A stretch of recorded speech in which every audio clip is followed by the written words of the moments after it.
Israel ने हसन नसरल्ला साहब को शहीद किया और पूल प्रोपेगेंडा वीडियोस जारी करना शुरू कर दी, जो हमारे टीवी चैनल्स ने चलाना शुरू कर दी कि इसराइल यूं आया था और ऐसे प्लानिंग की थी और यूं बम मारे थे, और हम इम्प्रेस हो रहे हैं। थोड़ी सी हटके भी थोड़ी सी कहानी मैं आपको बता देता हूं जो हमारे टीवी चैनल्स नहीं दे रहे। दो खबरें इसराइल की हैं। पहली खबर यह है कि इंटरनेशनल रेटिंग एजेंसीज ने इसराइल को बैंकरप्ट करार दे दिया है। उसके बॉन्ड्स की कोई वैल्यू नहीं रही, इसलिए अब इसराइल को अपना बजट डेफिसिट जो कि अच्छा खासा हो गया है ना, उसके लिए पैसे बारो करने में दुश्वारी हो रही है। दूसरी खबर ये कि 3 दिन पहले इसराइल ने किस्त जमा करानी थी जो उसने सूद पे पैसा उठाया हुआ है और उसने किस्त नहीं दी है। ये तो इसराइल की चौधराहट है कि किसी ने उसको कुछ कहा नहीं, वरना ये किसी और मुल्क ने हरकत की होती ना तो रोड के ऊपर आ गया होता।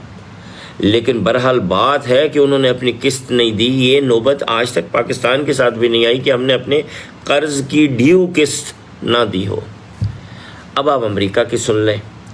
कल, आज है 29 सितंबर, कल एक बड़ा इंटरेस्टिंग वाक़या हुआ है।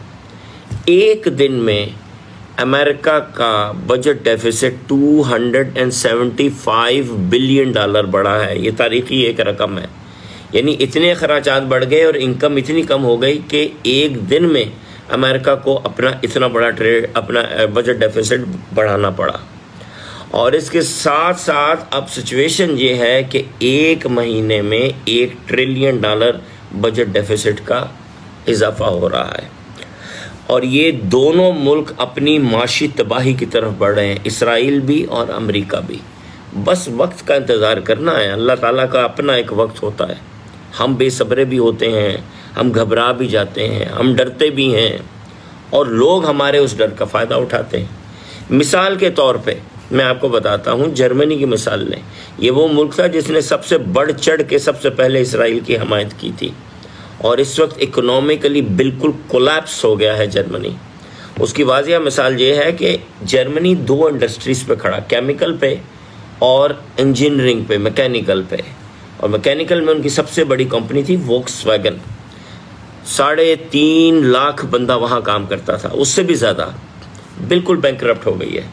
3.5 लाख बंदा, एक छोटा मुल्क, 8 करोड़ की आबादी होगी, रोड के ऊपर आ गया है। इंतहाई बुरे हालात हैं। एक मुल्क से अल्लाह ने बदला लिया है, दूसरे 2 मुल्कों से भी लेगा, बिल्कुल अपने टाइम पे लेगा। आप उधर ना देखें, जो अल्लाह की लाठी चलनी है ना वो चलनी है। हमारे बस में कुछ नहीं है, हम कुछ भी नहीं है। हम एक काम कर सकते थे जो हमने नहीं किया, वो ये कि हम डरते ना। ये जो डर है ना, जितनी डरपोक कौम है ना हम, ये हमें मार रही है। हमें इसका इलाज करना है, अपना इलाज करना है। और ये जो मौत का डर है ना मुसलमानों को, उफ तौबा, ये कोई मर्ज इख्तियार। अरे इतने तो काफिर नहीं डरते मौत से जितना हम मुसलमान डरते हैं, जिनको सिखाया यह गया था कि मुस्कुरा के हाथ खोल के मौत को खुश आमदेद कहो, क्योंकि ये मौत वो चीज़ है जो एक मुसलमान को एक जेल से आज़ादी दिला रही है। जिस दिन हमने मौत से डरना छोड़ दिया ना, हमारी इज्जत भी हो जाएगी दुनिया में और हम जीतना भी शुरू कर देंगे।